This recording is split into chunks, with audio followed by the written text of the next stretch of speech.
Hello food lovers, welcome to our channel. నేను మీ రాణి Eramsetti. Friends, ఈరోజు ఆలూ పకోడీ చేసి చూపించబోతున్నాను. ఆలూ పకోడీ అంటే చాలా క్రిస్పీగా టేస్టీగా ఉంటుందండి. టీ టైం స్నాక్స్ లాగా చేసుకోవచ్చు, మార్నింగ్ బ్రేక్ఫాస్ట్ టైంలో కూడా చేసుకోవచ్చు. ఆ ప్రాసెస్ అంతా చూద్దాం. వీడియోని ఫస్ట్ నుంచి లాస్ట్ వరకు చూడండి, మధ్య మధ్యలో స్కిప్ చేయకుండా చూడండి. మనం ఎక్కువగా ఆలూ పకోడీ చేస్తూ ఉంటాం. ఒకసారి ఇలా నేను చూపించిన విధంగా ఆనియన్ పకోడీ చేసి చూడండి. పైన క్రిస్పీగా లోపల సాఫ్ట్గా చాలా చాలా టేస్టీగా ఉంటుంది. ఇంకా ప్రాసెస్లోకి వెళ్ళిపోదాం. ముందుగా 2 బంగాళదుంపలను తీసుకుని దాని పీలంతా ఓపెన్ చేసి శుభ్రంగా కడగండి. ఇప్పుడు గ్రేటర్తో పెద్ద పెద్దగా రంధ్రాలు ఉన్న వైపుని తురుముకోండి. తురుము అనేది సన్నగా పొడవుగా రావాలి.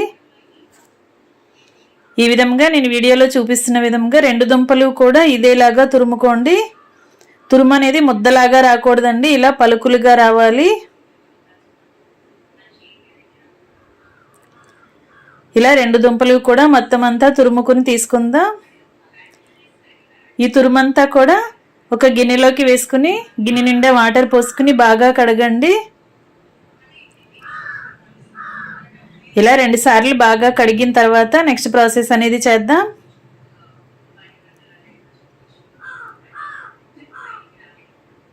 ఇలా చేత్తో బాగా కలుపుతూ కడిగినట్లయితే వైట్గా ఉన్న వాటర్ అన్నీ కూడా వచ్చేస్తాయండి. ఆలు అనేది ఫ్రెష్గా ఉంటుంది. ఇప్పుడు స్ట్రైనర్తో వడకట్టుకోండి. దుంపల్లో ఉన్న వాటర్ అన్నీ కూడా మొత్తం కిందకు వచ్చేంత వరకు ఒక 10 నిమిషాలు పక్కన పెట్టండి. లోపల ఏమైనా ఎక్సెస్ వాటర్ అనేవి ఉంటే అవన్నీ కూడా కిందకు వచ్చేస్తాయి. ఈ లోపుగా మనం ఒక్క ఉల్లిపాయని తీసుకుని దానిలో సగం మాత్రమే కట్ చేసుకుని ఇలా చిలికలుగా తీసుకోండి.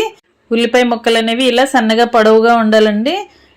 అలాగే ఉల్లికాడలు, స్ప్రింగ్ ఆనియన్స్ ఉంటాయి కదా, అవి కూడా కొన్ని తీసుకోండి. కడిగి కట్ చేసి పెట్టుకున్న కొత్తిమీర, కరివేపాకులు కూడా తీసుకుని, పచ్చిమిర్చి కూడా తీసుకోండి. అలాగే సన్నగా తరిగిన అల్లం ముక్కలు కూడా తీసుకోండి. వాటిని రెడీగా పెట్టుకున్నాం కదా. ఇప్పుడు వాటర్ అన్నీ కూడా డ్రైన్ చేసుకుని పక్కన పెట్టుకున్న ఆలూని, అలా పొడి పొడిలాడుతున్నట్లుగా ఉన్న ఆలూని ఒక మిక్సింగ్ బౌల్లోకి వేసుకోండి. దానిలోకి టేస్ట్కి సరిపడా సాల్ట్, 1 టేబుల్ స్పూన్ కారము వేసుకుని, 1 టీ స్పూన్ జీలకర్ర, 1/2 టీ స్పూన్ వాము వేసుకోండి. అలాగే ఉల్లిపాయ ముక్కలు, పచ్చిమిర్చి ముక్కలు, స్ప్రింగ్ ఆనియన్స్ అండి, అలాగే కరివేపాకులు, కొత్తిమీర కూడా వేసుకోండి. ఇప్పుడు 1/4 కప్పు మాత్రమే శనగపిండి వేసుకోండి. 1 టేబుల్ స్పూన్ బియ్యం పిండి, 1 టేబుల్ స్పూన్ మొక్కజొన్న పిండి వేసుకోండి. ఇవన్నీ కూడా ఇంగ్రీడియంట్స్ అన్నీ కూడా ఆలూలో బాగా కలిసేంత వరకు చేత్తో కలుపుకోండి. వాటర్ అనేవి ఏమీ యాడ్ చేయకుండా ముందుగా మనం వేసిన ఇంగ్రీడియంట్స్ అన్నీ కూడా పిండిలో బాగా కలిసేంత వరకు కలపండి. ఇలా బాగా కలుపుకుని ముద్దలాగా చేసుకోండి. ఇప్పుడు స్టవ్ ఆన్ చేసి ఒక గిన్నెను పెట్టుకుని 1 టేబుల్ స్పూన్ ఆయిల్ పోసి బాగా వేడి చేయండి. ఇలా కాగుతున్న ఆయిల్ని 1 స్పూన్ వేసుకున్నట్లయితే పిండి అంతా కూడా బాగా కలుస్తుంది. అలాగే పకోడీ అనేది క్రిస్పీగా వస్తాయి. ఈ ఆయిల్ అంతా కూడా ఈ ఆలూ తురుముకి మొత్తం అంతా పిండికి పట్టేంత వరకు బాగా కలపండి.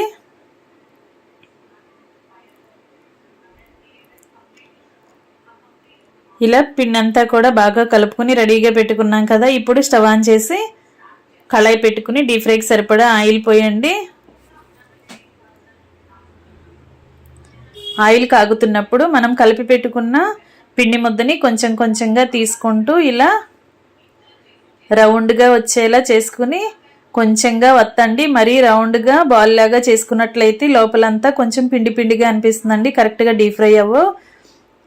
అందుకే ఇలా కొంచెంగా వేళ్లతో ప్రెస్ చేస్తున్నట్లుగా చేసి ఇలా చిన్న చిన్నగా వేసుకున్నట్లయితే లోపల వరకు కూడా బాగా క్రిస్పీగా ఫ్రై అయ్యి పకోడీ అనేది టేస్టీగా ఉంటుంది. ఒకే చోట ముద్దలాగా వేయకుండా ఇలా కొంచెం కొంచెంగా వేళ్లతో ప్రెస్ చేసుకుంటూ వేసినట్లయితే అవి క్రిస్పీగా చక్కగా డీప్ ఫ్రై అవుతాయి. ఇలా కళాయిలో ఆయిల్కి పట్టినన్ని వేసుకుని ఒకవైపున బాగా డీప్ ఫ్రై చేసుకున్న తర్వాత రెండో వైపు కూడా డీప్ ఫ్రై చేసుకోండి. ఇదే విధంగా క్రిస్పీగా ఫ్రై అయిన తర్వాత ఆయిల్ నుండి తీసేసుకోండి. డీప్ ఫ్రై చేస్తున్నప్పుడు ఆయిల్ అనేది మంట అనేది ఫ్లేమ్ మీడియంలో పెట్టుకుని మాత్రమే ఫ్రై చేసుకోండి. కొంచెం ఎక్కువగా చిన్న మంట మీద ఎక్కువసేపు డీప్ ఫ్రై చేసినట్లయితే స్నాక్స్ అనేవి క్రిస్పీగా వస్తాయి. ఇవన్నీ తీసి పక్కన పెట్టేసుకుని మరలా ఇదే ఆయిల్లో కొంచెం కొంచెంగా పిండి ముద్దని తీసుకుంటూ ఇలా పకోడీలు వేసుకోండి. ఫ్రెండ్స్, ప్రాసెస్ అంతా చాలా సింపుల్ అండి. అన్నీ కూడా మన ఇంట్లో ఉన్న ఇంగ్రీడియంట్స్తోనే ఈ స్నాక్స్ అనేవి ప్రిపేర్ చేసి పిల్లలకి సర్వ్ చేయొచ్చు. ఇంకా రెడీ అయిపోయాయి ఆలూ పకోడీ. వీడియో నచ్చినట్లయితే లైక్ చేయండి. మీ ఫ్రెండ్స్కి, ఫ్యామిలీ మెంబర్స్కి రెసిపీ షేర్ చేయండి. మీరు కూడా కుక్ చేసి పిల్లలకి సర్వ్ చేయండి. ఇలా డైరెక్ట్గా తినొచ్చు, లేదంటే టొమాటో సాస్తో కూడా సర్వ్ చేసుకోవచ్చండి. క్రిస్పీ ఆలూ పకోడీ రెడీ అయిపోయాయి కదా. ఛానల్ని ఫస్ట్ టైం వాచ్ చేసిన వారు సబ్స్క్రైబ్ చేసుకుని పక్కనే ఉన్న బెల్ బటన్ క్లిక్ చేయండి. నేను పెట్టబోయే రెసిపీస్ అన్నీ డైలీ మీ ఫోన్కి నోటిఫికేషన్కి వస్తే ఓపెన్ చేసి చూడండి. మరొక రెసిపీతో మళ్ళీ కలుద్దాం. Thanks for watching. నేను మీ రాణి ఎరంశెట్టి.